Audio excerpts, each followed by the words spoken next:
Imagina descubrir que cada te quiero que escuchaste era una línea de un guión, que cada plan de futuro era una mentira coreografiada, que la persona con la que construiste una vida nunca existió.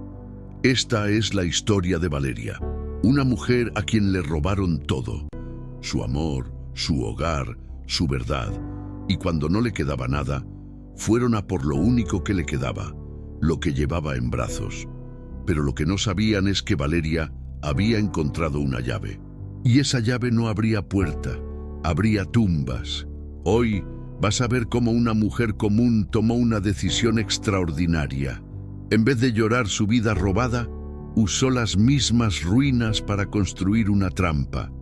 Si alguna vez te has sentido traicionado, manipulado o sin suelo bajo los pies, esta historia es para ti. Te mostrará que tu punto más débil puede, en un parpadeo, convertirse en tu mayor fortaleza. Acompaña hasta el final. Valeria era arquitecta. Pasaba sus días trazando líneas firmes sobre papeles blancos, creando estructuras que desafiaban la gravedad. Sin embargo, nunca se percató de que su propia vida estaba siendo rediseñada por manos invisibles. Todo empezó con gestos que parecían amor. Adrián, su marido, organizando sus finanzas para aliviar su estrés. Elena, su suegra, ayudando con las compras y la decoración del nuevo apartamento.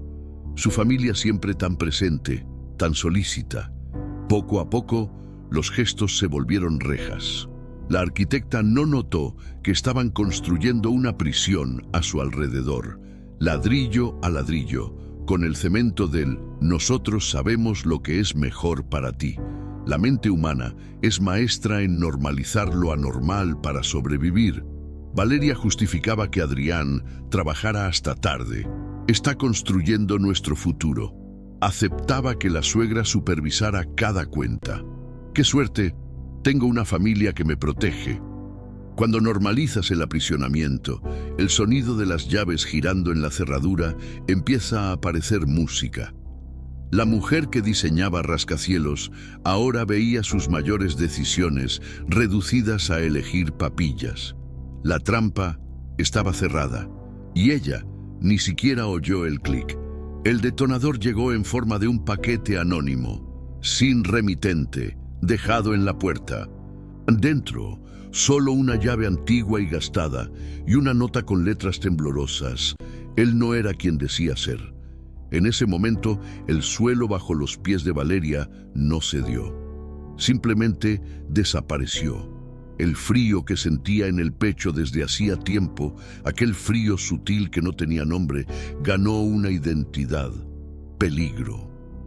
Miró a Lucía, su hija de 6 meses durmiendo en la cuna, y supo: nada en su vida era lo que parecía.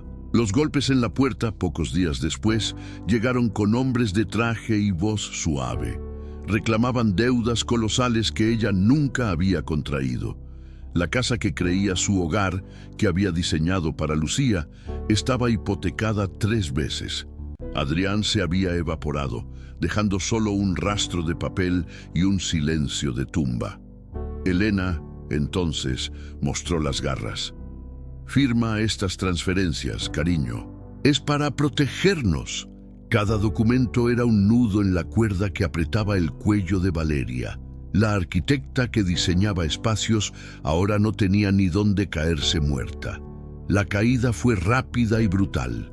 Del apartamento luminoso a un albergue sombrío, con Lucía febril en sus brazos contando monedas para un jarabe. La desesperación tiene un olor: polvo, leche agria y miedo. En aquel espejo sucio del baño colectivo, Valeria no reconocía el rostro que la miraba de vuelta. Era el rostro de una extraña, exhausta, derrotada. Fue desde el fondo de aquel pozo que algo más fuerte que la esperanza brotó: una rabia limpia y cristalina, una furia maternal que quemó el miedo. Miró a Lucía y vio no un motivo para temer, sino un motivo para guerrear. Fue entonces cuando hizo la llamada más difícil. A Hugo, su padre, con quien las relaciones estaban rotas desde hacía una década. La voz áspera de él no trajo consuelo, trajo una orden: no vengas. Te están vigilando. Ve a la estación de Chamartín, mañana a las 10 horas. Busca al hombre con el periódico El País al revés. Seguir instrucciones enigmáticas con un bebé en brazos era un arte. En la estación, Valeria se sintió como una hoja en un río caudaloso.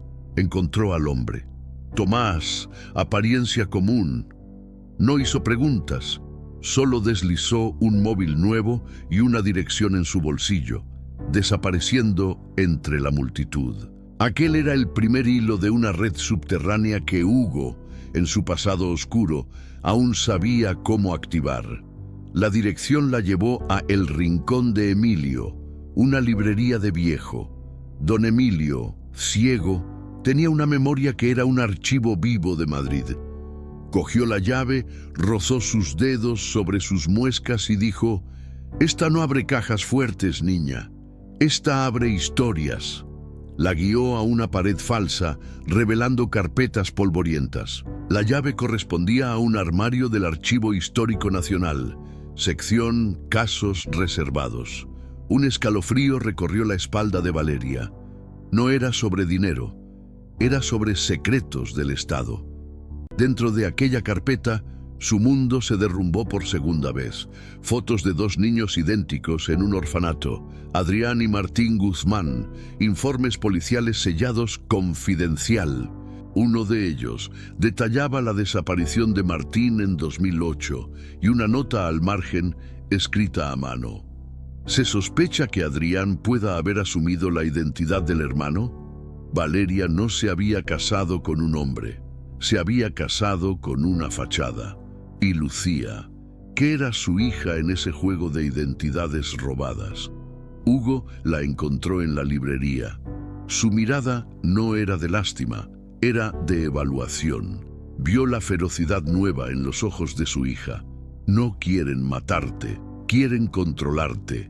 Lucía es una llave biológica. Tenemos que descubrir para qué abre antes de que ellos descubran dónde están. La teoría de Hugo, urdida con su mente de exagente, fue sombría. Los Guzmán y los Vergara, la familia de Elena, tenían un pacto antiguo. Un hijo para cada lado, unidos para guardar secretos y consolidar poder. Adrián, el bueno, se había rebelado. Se había enamorado de Valeria. Había querido una vida real. Lucía era la prueba viva de esa rebeldía, un activo impredecible que podía desequilibrarlo todo. Toda la persecución era para recuperar el control sobre ese activo. Fue entonces cuando Valeria, con una calma que parecía venir del centro de la tierra, dijo: «Entonces no estamos huyendo, los estamos atrayendo a nuestro terreno». La frase resonó en la sala polvorienta. Ella ya no pensaba como una víctima, sino como una arquitecta y como una madre. Su terreno no sería físico, sería psicológico, una trampa.